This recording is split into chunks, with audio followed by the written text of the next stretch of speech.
இப்படி ரப்பர் மாதிரி உடம்பை வளைச்சி யோகாசனம் செய்கிற இவங்க தான் தவமணி.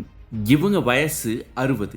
யோகாசனம் செய்கிறதுனால தான் நான் அந்த 60 வயசுலேயும் நோயற்ற வாழ்வும் திடகாத்திரமாகவும் இருக்கிறேன்.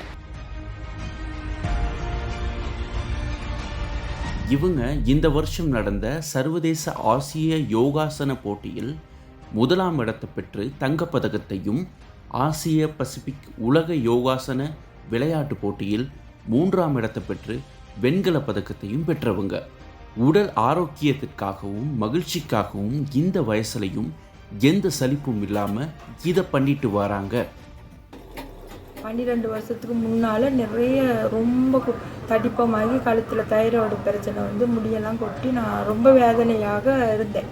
அப்போ எனக்கு மருந்து செலவே மாதத்துக்கு நிறைய போகவும் நான் ரொம்ப மனக்கவலை ஆகிட்டேன். அதுக்கு பிற்பட்ட இதுக்கான தீர்வு ஏதாவது நம்ம யோசிச்சு ஒரு முடிவு எடுப்போம்னு சொல்லிட்டு அந்த யோகா புத்தகங்களையும் டிவிலையும் பார்த்துட்டு இதை செய்து பார்ப்போன்னு ஒரு மனசை ஒரு நிலையாக்கி நான் கடவுளை வேண்டிக்கிட்டு நான் இதை செஞ்சேன். இதில் எனக்கு பூரண பலன் கிடைச்சதுனால சரியான சந்தோஷம், சரியான ஒரு தைரியமாகவும் எந்த இடத்துக்கு போனாலும் நம்ம வின் பண்ணிடலாம் அப்படின்ற ஒரு நல்ல மனநிலையை உருவாக்கும். அப்படி எனக்கு ஒரு நோய் இருந்துச்சான்னு கூட தெரியாத அளவுக்கு நான் எந்த விதமான மருந்து இல்லாமல் இந்த யோகாசனம் மூலம் முத்திரைகள் மூலம் நான் அவ்வளோ நல்ல ஆரோக்கியமாக சந்தோஷமாக இருக்கேன்.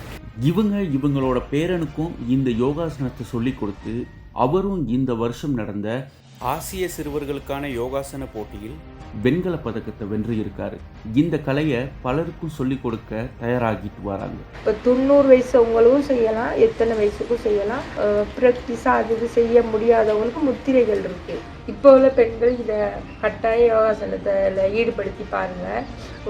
எதிர்காலத்தில் உங்கள் மனசையும் உடம்பையும் நல்லா ஆரோக்கியமாக வச்சுக்கலாம். இன்னும் நம்ம இல்லை நிறைய சாதிக்கணும்னு எனக்கு அந்த இளமையான ஒரு உற்சாகமாக எனக்கு இருக்குது. அதனால நான் மேலும் பல நல்ல நல்ல கஷ்டமான ஆசனங்களை எல்லாம் நிறைய செய்து நான் அதில் முன்னுக்கு வரணும் அப்படின்ற யோசனையில் நான் அதை பழகிக்கிட்டே இருக்கிறேன். இந்த 60 வயசுலையும் இந்த கலையை ஆரோக்கியமாக செஞ்சு உலகளாவிய போட்டிகளில் பங்கு பெற தயாராகிட்டு வராங்களே, இவங்க ஒரு பாரதி கண்ட புதுமை பெண் தான். இவங்க சாதிக்க நாமளும் வாழ்த்துவோம்.